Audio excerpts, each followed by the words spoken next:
I'm Sherry Scarborough. I apologize, we don't have a microphone tonight, but I'm going to speak loudly like I did when my kids were young, so you should be able to hear me.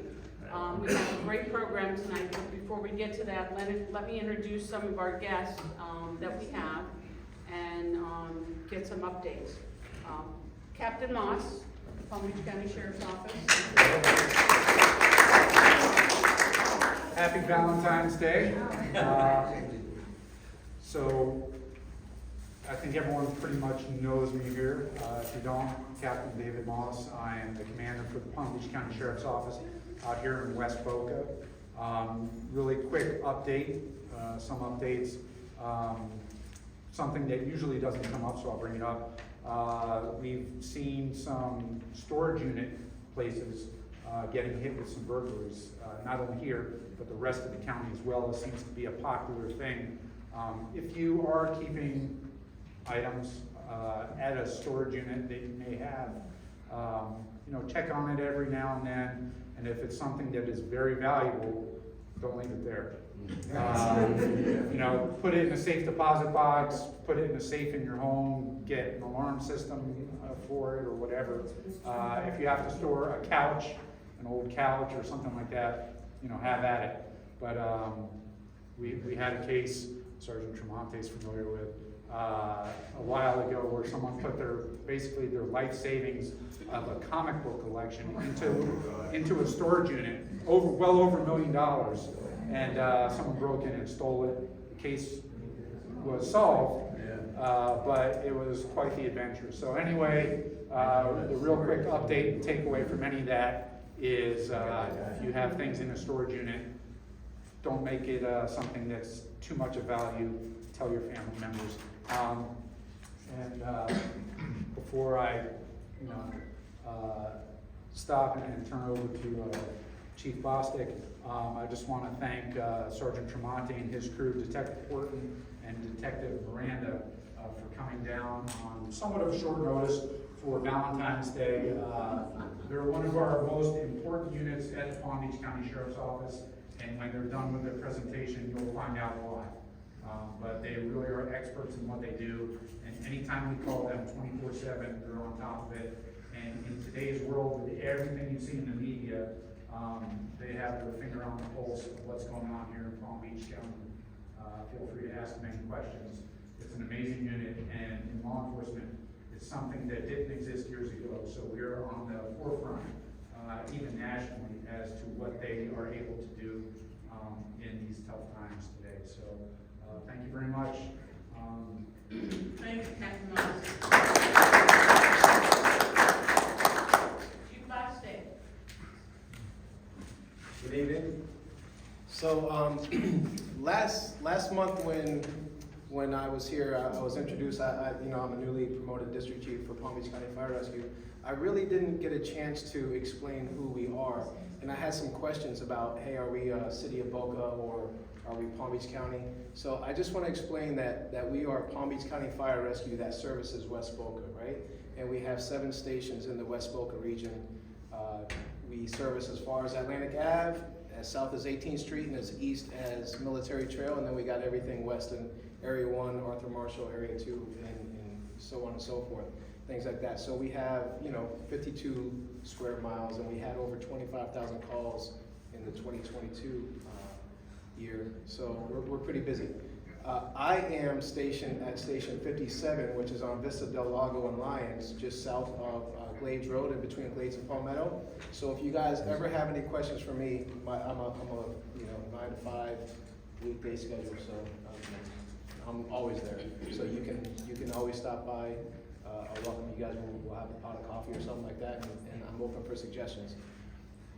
One thing I wanted to talk about tonight was, since our last meeting, is that we've had some very significant motor vehicle accidents in the Boca region, right, in the last month. And it hits close to us because 2 of the fatalities were actually relatives of a firefighter that works here in Boca. But we've had extended extrications. We've had 5 fatalities, I believe, in the last month. And some of them happened on 441, right? So please, we also had Rescue 57, which is on Lyons and Vista del Lago. When they were pulled out for an emergency call, they got hit and it disabled their rescue. So we've had some pretty bad accidents lately. So please just be cautious of not only us when we go code 3 lights and sirens, but be cautious when we're traveling on 441, especially because that's where most of the significant accidents happen. And you know, it's a bad mix because we have a lot of elderly here, and then we also have a lot of youth that drive kind of crazy, right? So just please be aware of how we're maneuvering out on these streets, because we've been busy and we've had some fatalities, and it's trending up. So just be cautious of that. Cool. Thank you. All right, thank you guys. Thank you. Leslie Schreiber's here from Palm Beach County Sheriff's Office. Thank you, Sheriff. Hi, everybody. I have the honor of working with Captain Moss, Sergeant Tremonti, and his crew. It's just wonderful to be a member of Palm Beach County Sheriff's Office. I'm with the Homeland Security Bureau. I have secrets. I won't tell anybody. I'm very cool about that. But it's great, and thank you for inviting me and introducing me. I appreciate it. Have a great meeting. Thank you. We also have Mike Pratt from the Property Appraiser's Office. Thank you, Sherry, and on a really positive note, if you want to save money, file for homestead exemption. The deadline is March the 1st. It's coming quickly, and your taxes are due on March 31st, or they'll go delinquent. So tell your friends and neighbors, hey, get your homestead exemption, you get $50,000 exemption. And more importantly, is the value in the second year is capped, so you begin being tied to 3% or the cost of living index. And people like to compare taxes to taxes, but when you call the property appraiser's office, know what the values are, because that's what we do, set values. We don't tax people, but we get a lot of calls from the tax collector, for the tax collector's office. But thank you very much, Sherry, and enjoy your program. Thank you. We also have Leela and Kara from the Supervisor of Elections Office. They're in the back. Thank you for having us today. Happy Valentine's Day. We do have one very important update. If you do receive a vote by mail ballot or have received a vote by mail ballot in the past, and most importantly, if you're in a voting municipality now in March, your request that was on file is no longer on file. You will have to renew your vote by mail request to be able to receive a ballot for this March election due to new legislation changes. Every voter has to renew every general election cycle. So we do have those forms today. You can also do them online, and you can call our office as well. If you guys want to see us after your meeting, you're more than welcome to. Once again, thank you for having us. I'm Layla, this is Kira, and we're happy to be here. Thank you. We have Ed Saul from Commissioner Sack's office. Thank you for the invitation. Happy Valentine's Day. And I'm glad to be here. If you have any questions, please don't hesitate to give us a call with District 5, Commissioner Sachs' office. Thank you. We also have Josie from Commissioner Woodward's office. Hi, everyone. Thank you for having me. Commissioner Woodward's office, District 4. She sends her regards. If you need anything, please let me know. I also have a sign-up sheet she puts together. Our office puts together a really great newsletter with information about things happening in the county, as well as things happening in the district. So if you are interested in receiving that, please see me afterwards. I have a sign-up sheet. We'll capture your email address. We only send one newsletter a month, so you won't get anything else from us. But it's just a way to stay in touch with our community. So let me know. Thank you for having me. I appreciate it. Great, thank you. I've had the opportunity to meet with our new commissioner. Everybody thinks that we have just one commissioner in West Boca. We actually have two. Commissioner Woodward and Commissioner Sachs represent many of our communities in West Boca, and they've both been very helpful. So thank you, Josie and Sal. Did I miss anybody? 15% is a 5 attendees. Oh, do you want to? I can't. Do you want to stand up? Oh, give us a minute. Hi, I'm Amy Chamberlain from Representative Skidmore's office. She is in Tallahassee this week at committee week. We were there last week for a special session. They've been keeping me very busy. Our office, if you're not aware, has moved from West Boca to West Atlantic in Delray, which is previously Representative Schlossberg's office. So we have moved locations, but if there's anything we can help you with, please don't hesitate to reach out. Thank you. Thank you. And just a couple of things of what the council's been doing this past month. We met with Commissioner Sachs to talk a little bit about what we expect in the Ag Reserve, what we'd like to see in the Ag Reserve. We've been approached by a company, Interstate Signs. They would like to put up a digital sign on 441 in Glades, a big digital sign. My first reaction, and I think that of the West Boca Community Council Board, is no. I know Mission Bay said no, and I know that Loggers Run said no. By show of hands, would anybody be interested in seeing a large electronic billboard on 441 and Glades? No. I mean, to me, it's a. What would it say? What would it display? It would flash, T-Mobile or Oh. stores. It would be advertising like you see on I-95. My first thought was, it's a horrible place. Aesthetically, it's not attractive, but the traffic that we have, and although he says it flashes every 6 seconds and the average motorist can read it, I think 441 in Glades is just one big, huge accident waiting to happen. We already know we don't have great drivers out here. So, we will be talking with them again, and I'm almost certain it's going to be a absolute no. Fred, you brought up panhandling, that it has started again, they're in the median, and I made a few phone calls, and what's happened here is the ordinance was found unconstitutional. So that's why they're back out, and I think Captain Moss would tell you the same thing. Don't give them anything. They only come back because we give to them, and if you don't, they will go someplace else or give a job. I don't know, Yes. but don't give them anything. And just because the ordinance has been repealed, doesn't mean that there's not another violation. I think I brought this up a few weeks ago. So asking for money is one thing, but it doesn't allow you to just walk through the middle of traffic in the intersections. There are state statutes for traffic, for pedestrians and stuff like that for that kind of violation. It's clearly a safety issue for motorists and for the people walking through the traffic. So if you see it, don't say, well, there's nothing I can do. Call us up, we can get down there, and if there's a violation, especially where it's endangering the safety, we'll still take action. If it's a citation for pedestrian violation, it might be that instead of an ordinance violation. So, yes, sir. If they're walking, they come out and walk in between the cars, Yes, sir. that's a violation, correct? That's, yes. Because I've seen them where they're still out there when the light turns More than green. likely, yes. There's a statute called walking in the street where a sidewalk is provided.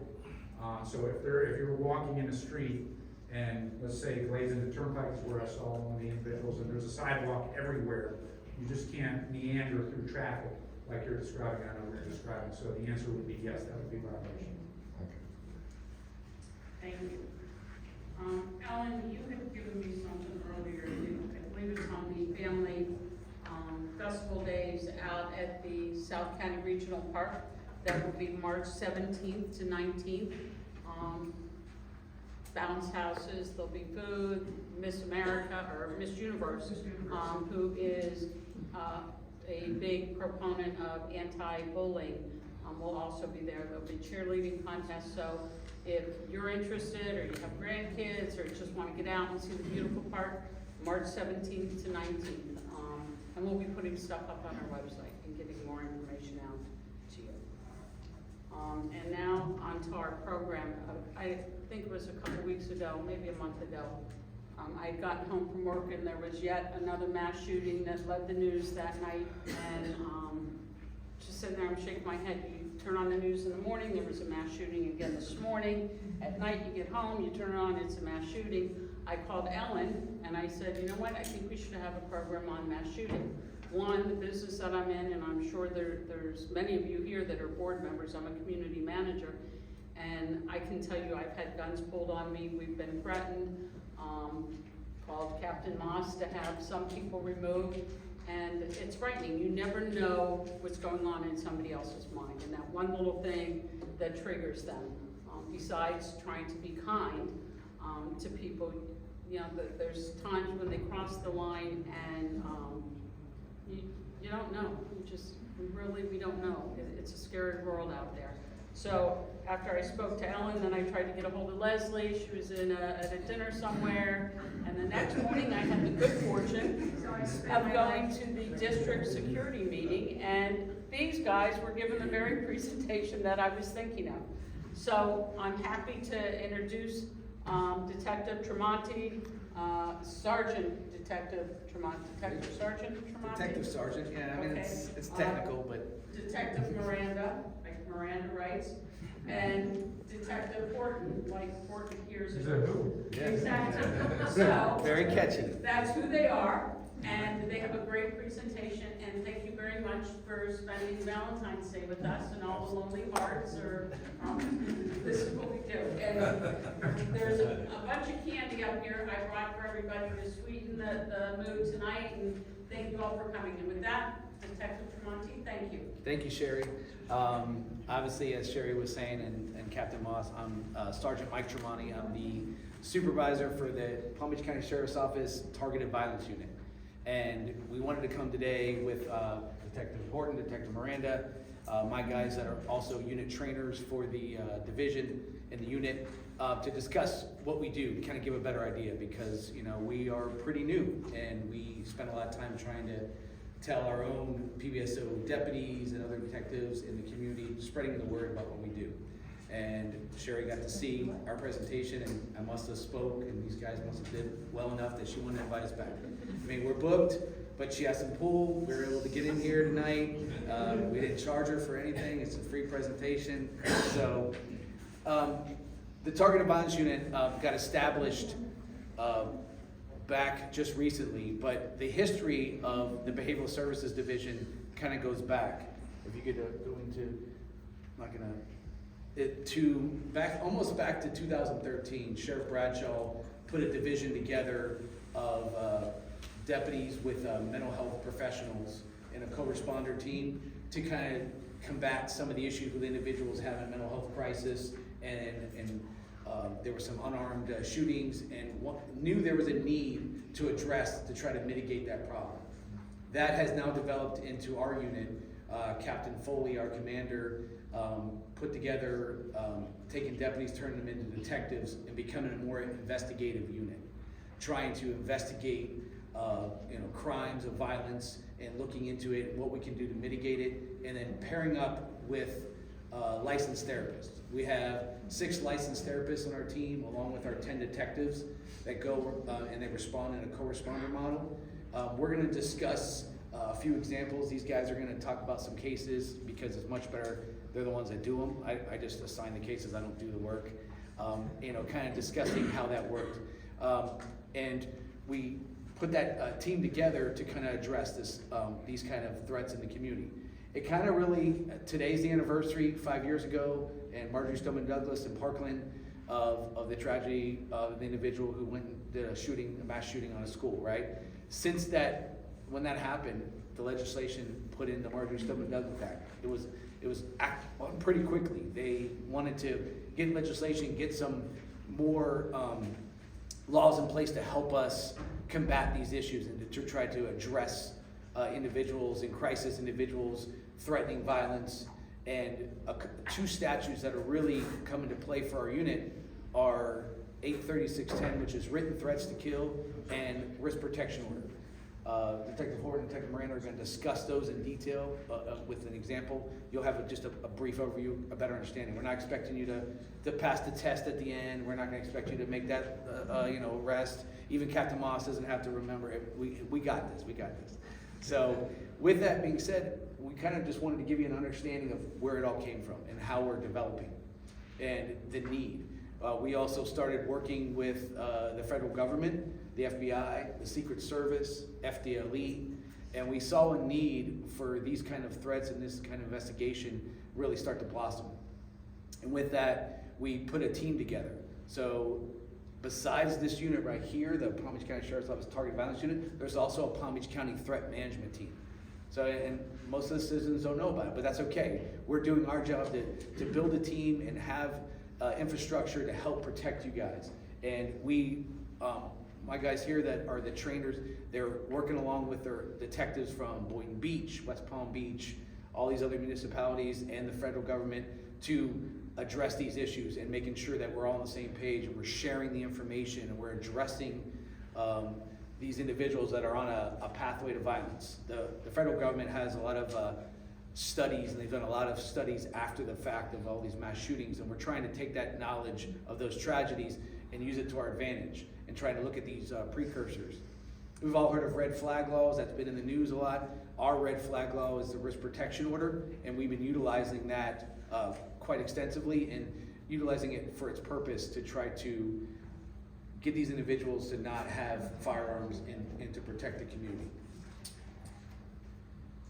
So with Marjorie Stoneman Douglas, you know, I don't want to get into too much detail and bore you with like statutes. This isn't a law class. We're not in we're not at Palm Beach State. You guys aren't going to get any credit for this. There's no CEUs after the presentation. But just talking about these different laws that we utilize to help us address and investigate and put these individuals in jail. Gordon, can you explain a little bit about how you use 83610 and like examples that you've used? Sure. So, like Sergeant Tremonte was saying, was in 2018, the Florida State Legislature created the Marjorie Stoneman Douglas Act. And what it did was two things. The first off was it created Florida State Statute 83610 right there, which is the written threats to kill or conduct a mass casualty event, a terroristic act, okay?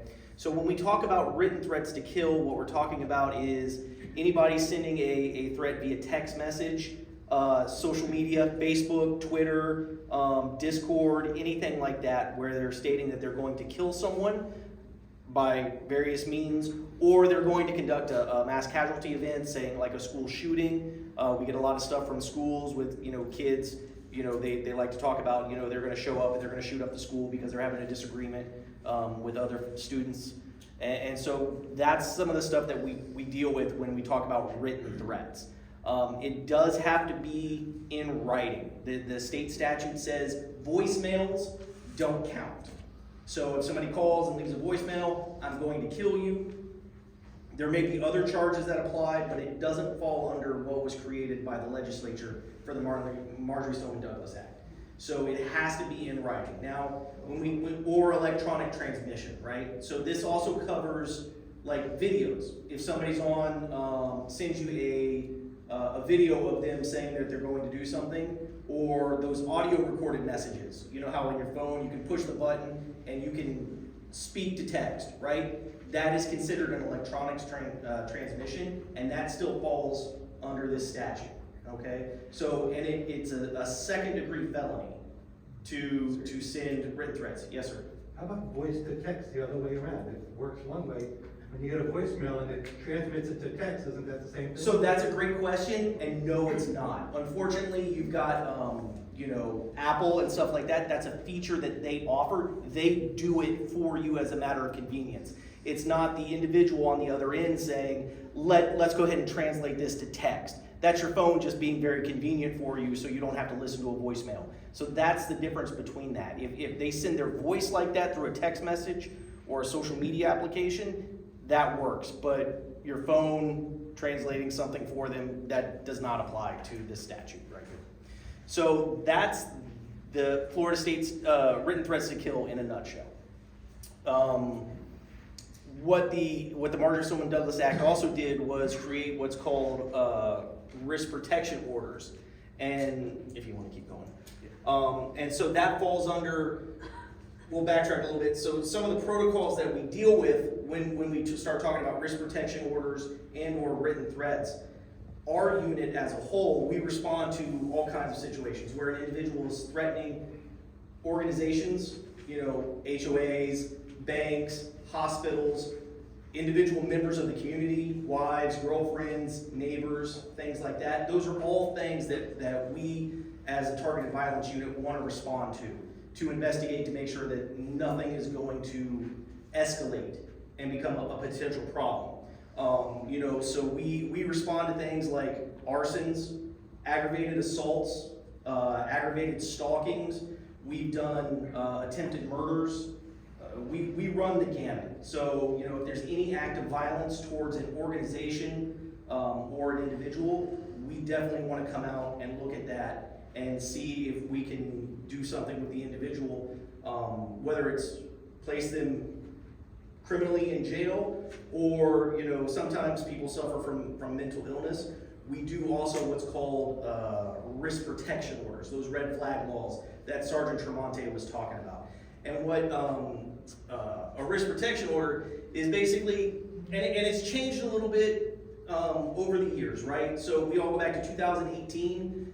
5 years ago may seem like a long time, but in the history of the laws in the state of Florida, it's a very short time. So these things are always evolving over as people challenge them in courts and stuff like that. So cases involving violent acts with guns, we definitely get involved with, right? Because risk protection orders, it's a civil order to say, hey, based on everything that's going on, we at the sheriff's office feel that it's probably not in the best interest of the individual, but also the community, that you don't have access to firearms or ammunition for a period of 12 months, okay?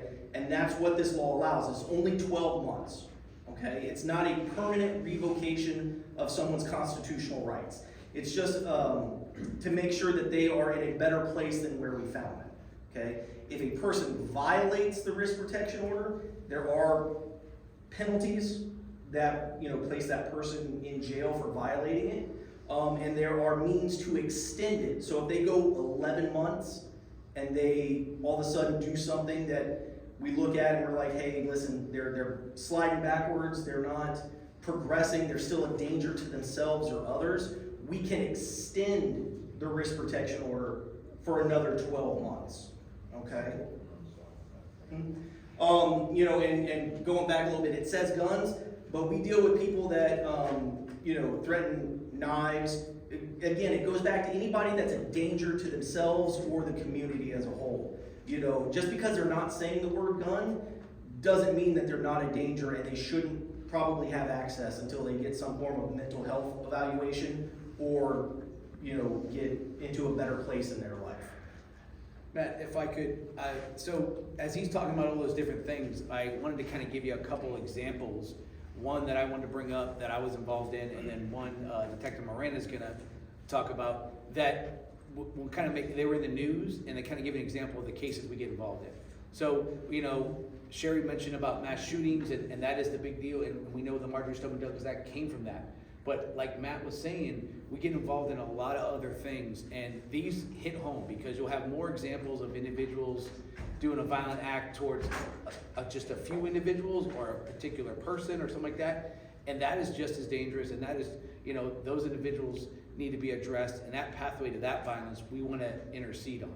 It's not just that one mass shooting event that we're spending our whole day just trying to prevent, because you want to try to address all these things. And sometimes, if you look at the history of mass shootings, individuals had, with the studies from the FBI, they had different incidents that law enforcement, interjected in and had different contacts.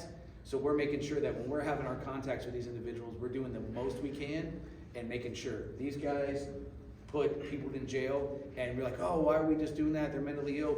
It is probably the better process for them getting help than just Baker acting them alone or excusing their behavior because of their mental illness.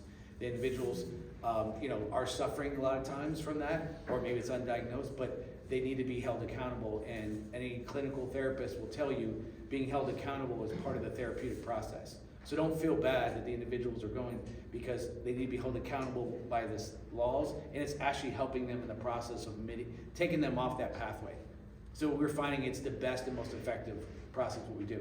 So we had a case recently, I don't know how long ago, at the trailer park with the stabbing. So it was like last year sometime, we had a case where Road Patrol was out there and some of the sergeants in the Captain Moss's district needed assistance from a unit that was gonna get involved in the process. It was a pretty lengthy. An individual stabbed her boyfriend.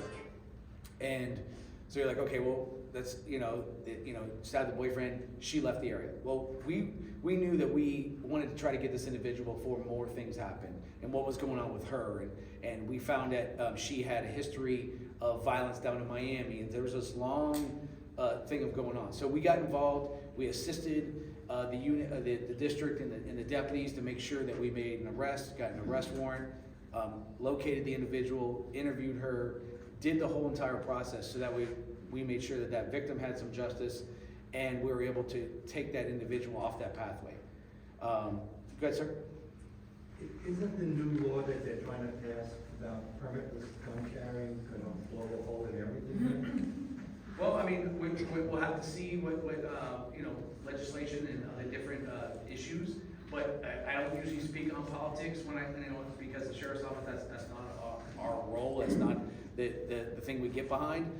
So yes, we are paying attention and we're aware of it, but until it actually were to pass, and we have to find out how it affects us. But that they won't affect actually risk protection order, because we can still utilize that. We have many of individuals that we get risk protection orders on that are legally allowed to have guns and have concealed carry permits.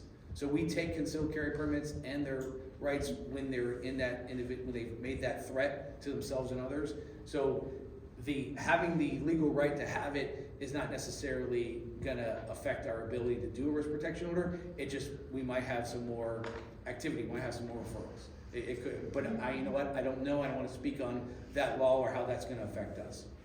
But to just get back to that case, so we were able to assist with that investigation. But we also, not just small, more individualized, where you have the one suspect, we have sometimes individuals who are threatening to also do mass shootings.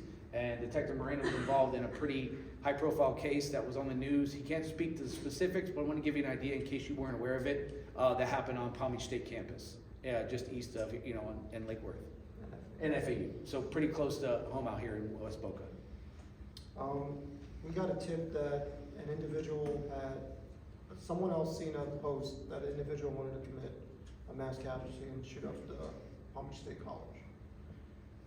It was an anonymous tip. I'm grateful for whoever reported it, because it led us to what we had to do. The individual was in school.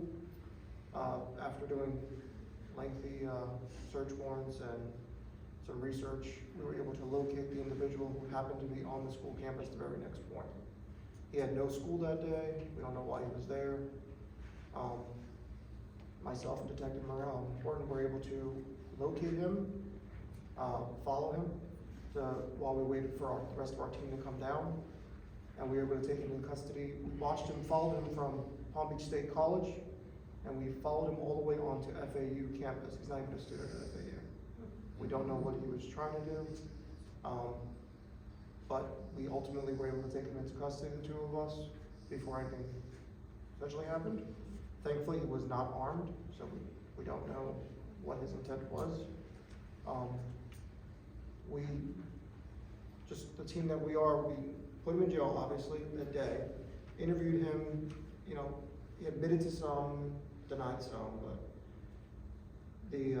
got with the state attorney's office, we got the clinical staff on our unit. He's still in jail on a $1 million bond. He's not getting out. He's getting treatment while he's there. Our clinical staff that Sergeant Toronto will talk about in a minute will met with him, and they're providing him any type of services to try to figure out what his intent was and how we can prevent this from happening.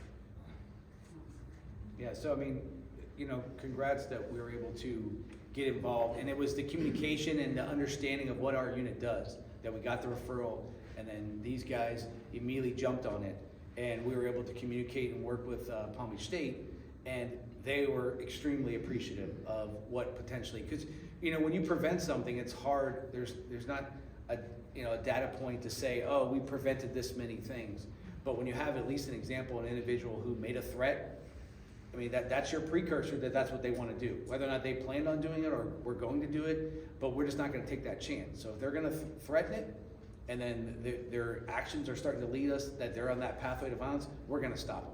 We're not going to take that chance to be like, oh, well, maybe they didn't mean it. We don't care if they didn't mean it.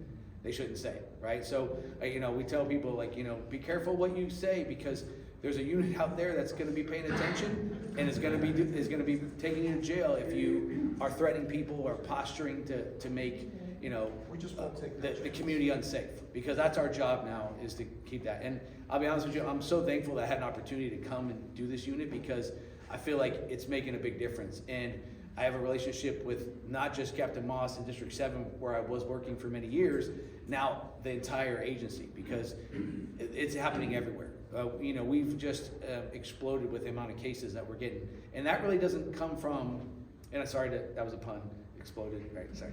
I don't know if anybody got it, but, all right, so it's that it's more of the awareness, right? So these meetings are what help us, because if you know that a unit exists and you know that, hey, I'm not just bothering these people, I'm not violating their rights, that doesn't seem right, and you call us, that's how we get involved. That's how then these great deputies that are on the road that come to your house, they're gonna take this report, they know to call us. They know that we exist. We went to every lineup in the agency. There's 20 districts that do road patrol and PBSO. And so we went to every single lineup. So that was a daunting task, but it was important, because having everyone understand what we do, just like the community, is important for our success in understanding, how we're gonna address these individuals. Because they're out there. It wasn't like all of a sudden there was a bunch of mentally ill people wanting to commit violence. That they've always been here. Just let everyone know. You've been living next to them. They go to your grocery store. They're there. But we're trying to take them before they get violent. And we've stopped some before they've ever actually committed any crime of a violent act, just more the threats, and we're addressing that. And that, that's what's helping them. We're gonna keep that gun out of their hands. We're gonna, make sure they go to jail, and then they're gonna get that help. And that's what the clinical side does. Ma'am? I just have a question.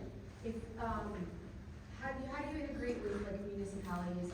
So like if there's an incident in a municipality, the first call that would be to the municipalities, police department. Then if do each municipality have their own unit, or do they coordinate with you That's to what the address the whole issue? Palm Beach County Threat Management Team was built together. Okay. It's co-led by the FBI and us and Captain Foley, and we have meetings that we bring in, and then there's an MOU, which is just basically a memo of all the chiefs and the sheriff agreeing that we're gonna work together on these kind of stuff, and having a threat coordinator, having a threat team, because you can't ignore that this exists. So if you have your head in the sand, so no municipality in Palm Beach County is doing that. And we're also working with the Regional Domestic Terrorism Task Force, the RDSTF, in Region 7, which is Palm Beach, Broward, Dade, and Rowe. So there is definitely a lot of information and information sharing and working these kind of cases. So yes, if like Boynton has a case, they will have a team that addresses the threats, working on the written threats, working RPO. If it bleeds into us or they need our assistance, they're immediately calling these guys on a regular basis. Right. Oh, yes, ma'am.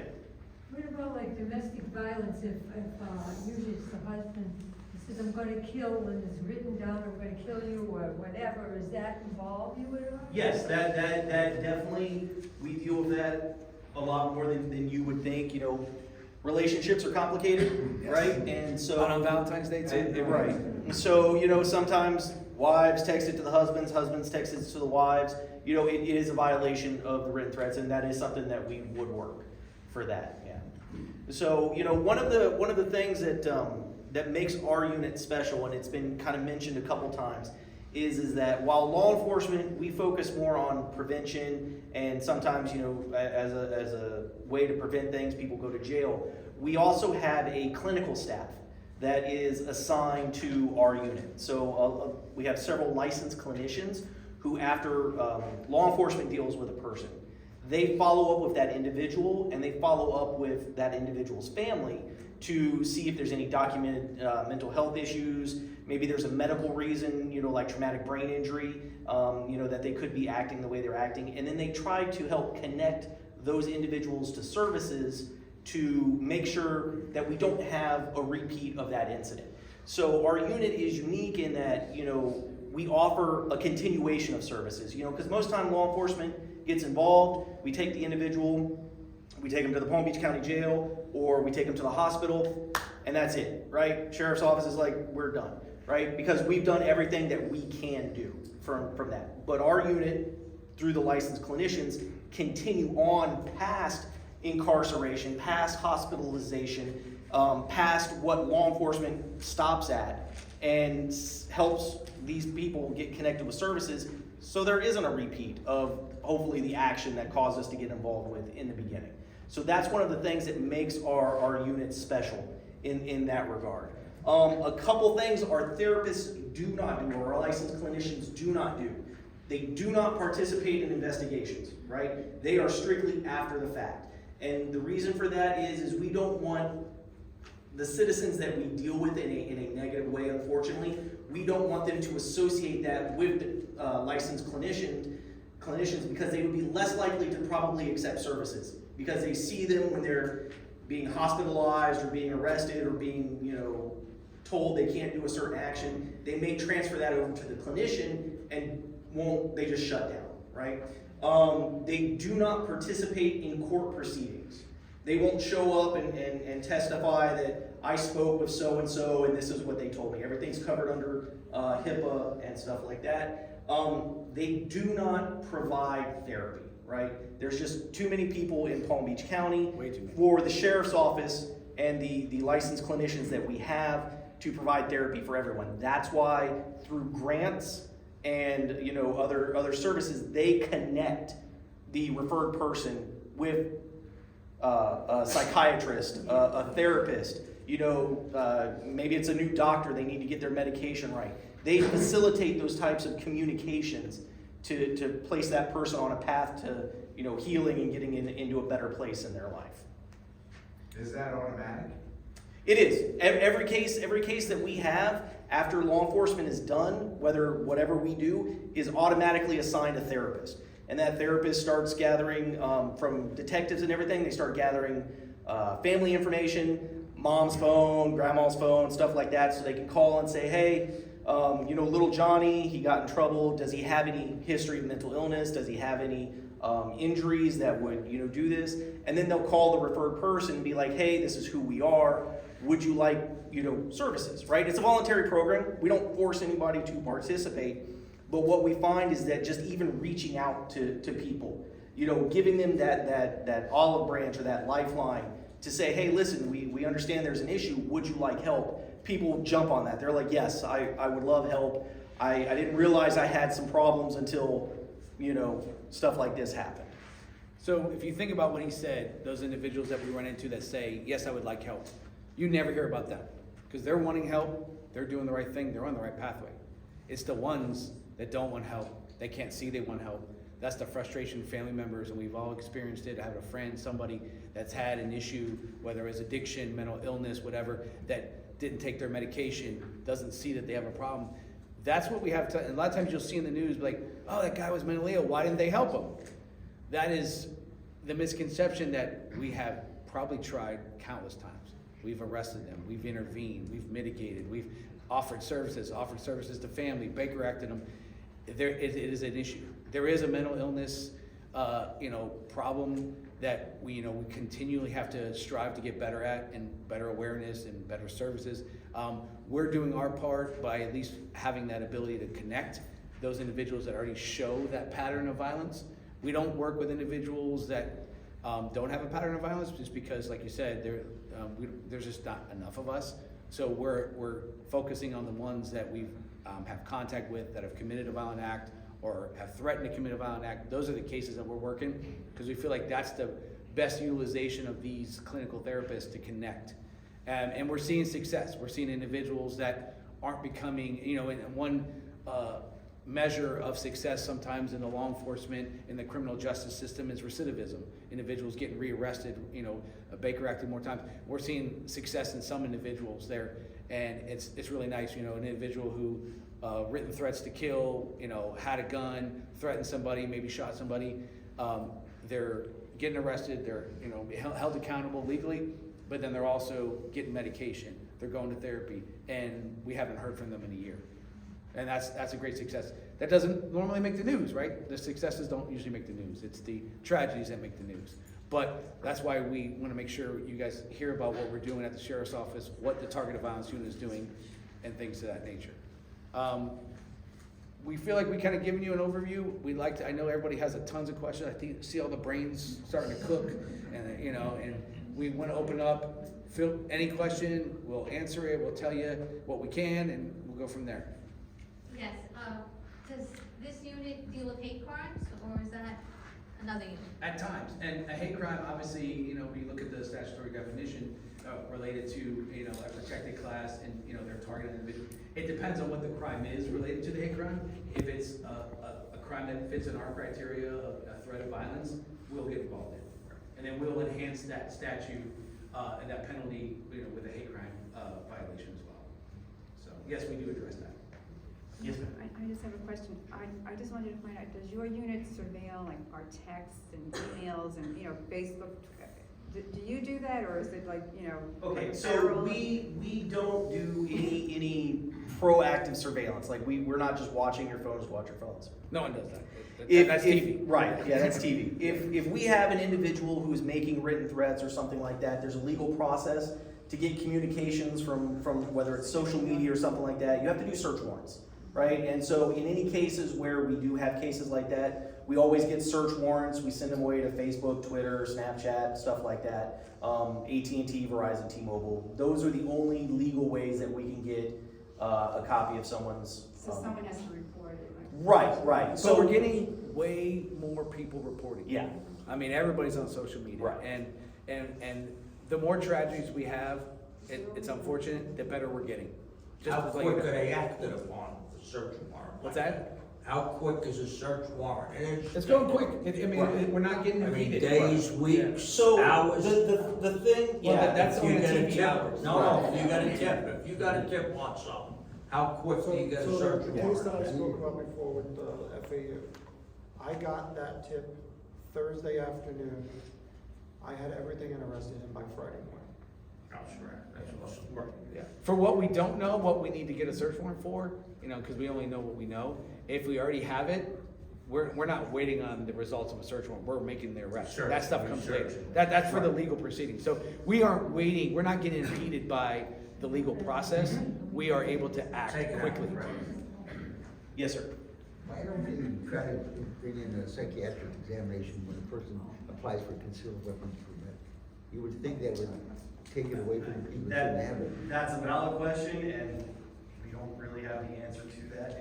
And if they make the law, we'll be remember, we're the I understand, but enforcers. you don't know if they're gonna break the law or not, but if the psychiatric examination shows that they're not stable, they shouldn't. No, have but it. what I'm saying is, remember, Sheriff's Office is the enforcers, we're not the ones that make it. We might agree with some new laws, but remember that stuff, that's the voice of the community. That's you as a citizen to tell your constituent, to tell the political representatives that you're the constituent, you would like to see that, right? That's not, but if the law comes into place, that's our job to enforce it. Yes, sir. I'm just curious about, do you interact with, the school board has their own police department, but the principals and the instructors and teachers, they're really on the ground. Is a great number of these kids that are in high school, or is it really older folks that you find, or is it a whole gamut? You know what? It's the whole gamut, and we deal with students of all ages. Presentations out of schools right now. Yeah. Say what? We're doing this presentation. Right. We have some other detectives who are in the charter schools and everything like that doing presentations like this as well. Because what we're finding is that kids nowadays, this is one of the ways they communicate. Oh, I'll kill you. Oh, I'm going to show up and shoot. That's just how they talk. And either they don't understand it's a crime, or they're maybe planning something in the future. But they are all the time like, I'm going to break your neck. this is them. Nobody talks face to face anymore, so a lot of it is text message, social media, stuff like that. So we deal, and we have a good working relationship with, You have a unit that goes into that area. we go into that area. So, we assist the school board police department, whenever they ask for it, for anything else. We go into schools to do interviews all the time, because what you'll find is that, a lot of this stuff with students happens either before school or after school, they're home playing their games or something like that, or, we deal with it all the time. Every summer, the Yeah. Palm Beach County Threat Management Team, led by the FBI and Palm Beach County Sheriff's Office, we do a symposium because it needs to be during the summer, so all the teachers and principals, so all the principals, administrators come in, and we do a threat management training to understand this and to work, and school board police is with them, they're part of the presentation, so we're doing that on a regular basis, and then we're handling our unit handles the charter and private schools because they're run by the sheriff's office usually, or the municipalities. So we're covering it, and we're working together, but we are finding that there's a lot more adults on a pathway to violence than you would believe. The children get a lot, that's the thing in the media. So, what I'd say is that the media has you thinking that but we're finding through our research that we make a bunch of arrests, majority of them are adults, right? And sometimes the kids, every kid goes to a school, but the kid also lives somewhere, either in a county, in a municipality, but a lot of times their violence isn't actually at the school, it's outside of school. It's towards just another kid. So we're not seeing the level that you would think of violence in the school, but it is that and we're finding a lot of them, I didn't realize, well, guess what, they realize real quick when they have now a felony on their record. The Department of Juvenile Justice is handling that, their way with how they punish. We're just the ones bringing them to them. That's what we do. Yes, sir. I have an easy question. We're watching some easy? Are you sure? police show and about detectives Bosch. I don't know if you heard of it. Yes, love that show. And Bosch wears his On Prime, yeah. shield on the right, and his partner wears it on the left, and I see the same thing. Is there any significance? You wear it by your gun, so that way if someone sees my gun, they see I'm a detective. Right. So that way they're less intimidated by it. Because you're gonna focus on where I'm at, you wanna see that. He's So left-handed. I'm left-handed. And He's his gun's on the right-handed. left, I'm right-handed, my gun's on the right. Easy question. Easy question. Anybody else? Yes, sir. What kind of autonomy do you have? In other words, in that case that you described at FAU, you had to get a warrant in order to arrest that individual? Or could you act independently to make a decision to arrest that person? So it's a case-by-case basis, right? So we are allowed to make arrests on probable cause. And so in any, incident where we already have probable cause, we can go out and arrest somebody for felonies right then and there. If the incident is delayed, by any amount of time, it's probably best to go get an arrest warrant. Say there was 3 months between when he made the post and then when the anonymous tip came to us. It's not really fresh, right? So you may err on the side of caution and get an arrest warrant. This was within a day. So that was an arrest warrant for your answer. And the reason being is because at the time when we figured out the crime occurred, we didn't know where he was. So I would get an arrest warrant so that any deputy officer in the United States that made contact with him can arrest him before something happens. So if he was in front of me and I knew at the time, I would just arrest him. Right.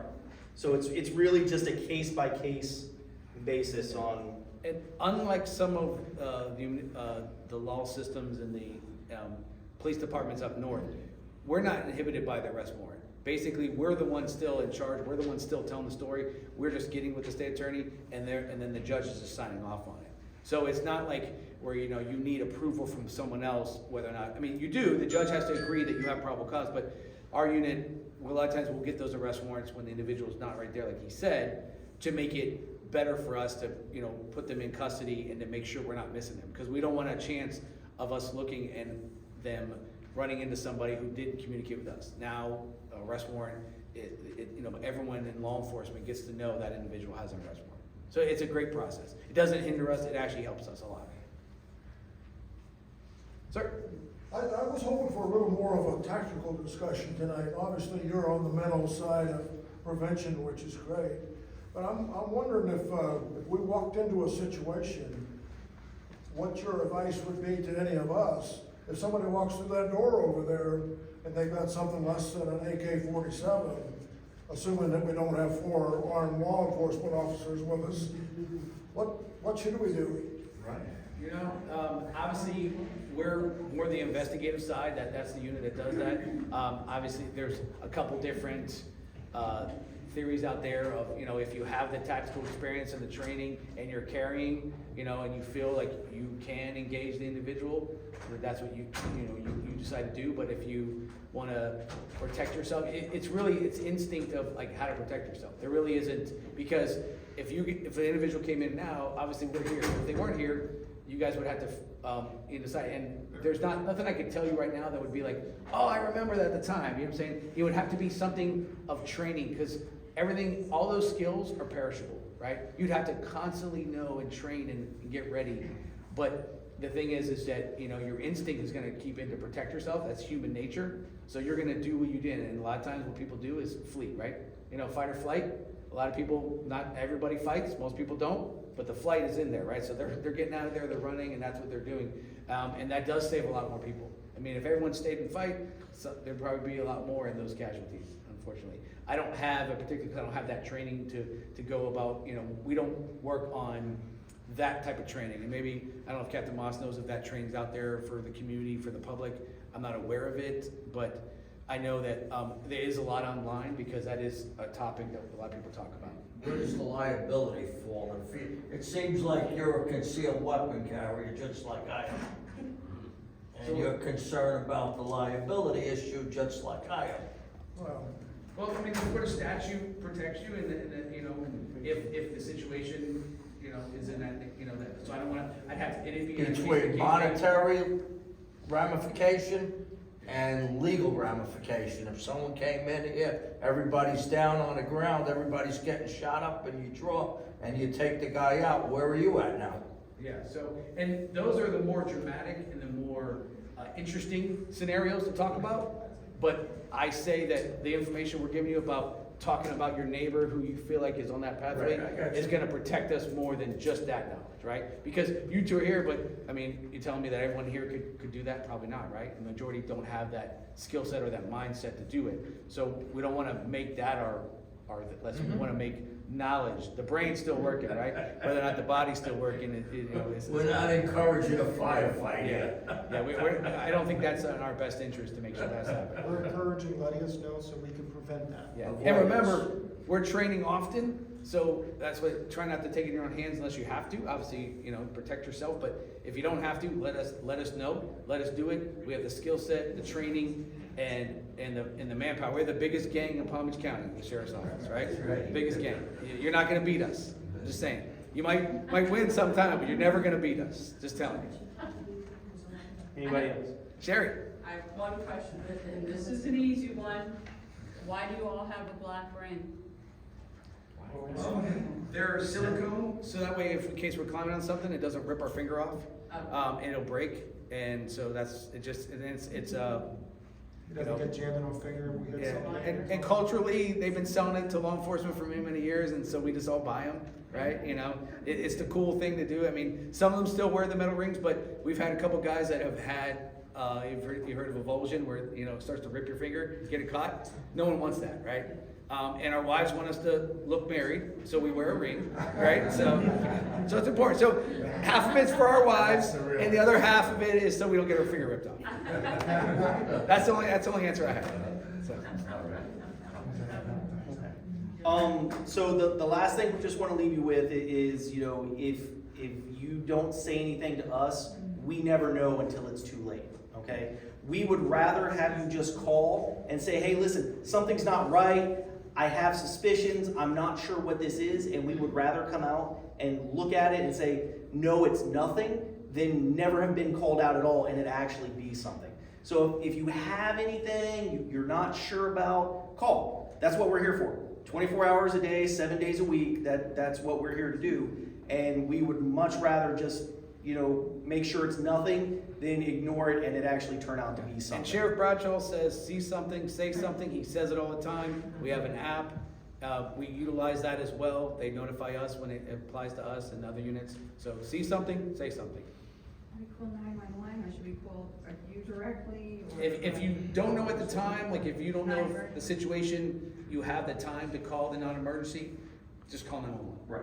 Like if you're really in fear, use that instinct, call 911. Otherwise, call the 911. Right, yeah, so- And then they would contact. Right, so just call the non, and that goes to dispatch.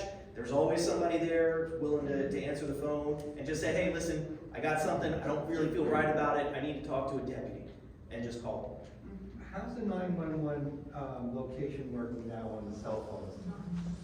Like if your cell phone's in New York and you're here, what is the sense? It's where it's pinging off your, the tower. It's not where you're doing it now. It's not where you bought it, it's not the store you went into, yes. Okay. It's just, I mean, you can keep your number from New York for the rest of your life, you'll be good. They go to the tower, so whatever tower picks up that call, that's gonna direct to that 911 center. And it'll register your number. Like, now when you, like, where we live, we don't have any cell coverage, so it uses the Wi-Fi. Yeah, so the Wi-Fi is And gonna it know. makes you say, okay, what's the number for 911 to go to? That's for Wi-Fi calling. Yeah. That's the cell tower it's actually going off of. Okay, so if you have the Wi-Fi calling set someplace else, you're at somebody else's house, where's the call gonna go to? You can adjust on your phone, Every to time. set up your Wi-Fi calling, it will That's- ask you, where do you want it to, Right, so if I'm over here at somebody's house in Miami, and I call 911 from there, it's gonna. That would depend if you were on Wi-Fi at the time or on cell service. Because if you're here at home and your Wi-Fi set up with your address, but you go on vacation to Maryland or something, you're not gonna be on Wi-Fi phone, chances are your cell picking that up. So if your cell has cell service, it will pick that up first. Right. And just to put your mind at ease, if you ever do call 911, like let's say you're here and it connects you to Broward SO and they ask for your location, right? And you're like, hey, I'm here in Palm Beach County, they will transfer you to Palm Beach County. And there are some times where they don't know, I mean, because the signal didn't work, and that's why, unless you're in a situation where you can only call and never talk, I mean, that's very rare, but if you are able to talk, the first thing you say, what's going on, where you're at, every time, where you're at. I do have text to 911. A few years ago, they talked about the county was gonna introduce, text to 911. If We you're in just a, talked about it. yeah, Yep. And it's working, yep, and we're getting. working out well? Yep, yep. Okay. Because we had to get with the times, I mean, we can't, deny the millennials that they don't wanna talk, we have to let them text, so. Sure. How close could they pinpoint you with a cell phone? If you It- can't talk or something, It depends on, incapacitated. depends on the signal, and so, I don't think anyone, we don't need to worry about that. If you're able to call, we're gonna send bodies, we're gonna find you, so don't worry about that. But I wanna thank everyone, appreciate it, for your time, and, please call us. Thank you. Thank you very much. Thank you. Thank you very much. It was very informative, and I appreciate you taking Valentine's Day off and spending it with us. bring some candy home. Take some candy, everybody take some candy, and we will see you next month. Thank you. Thank you, Fred, for always taping.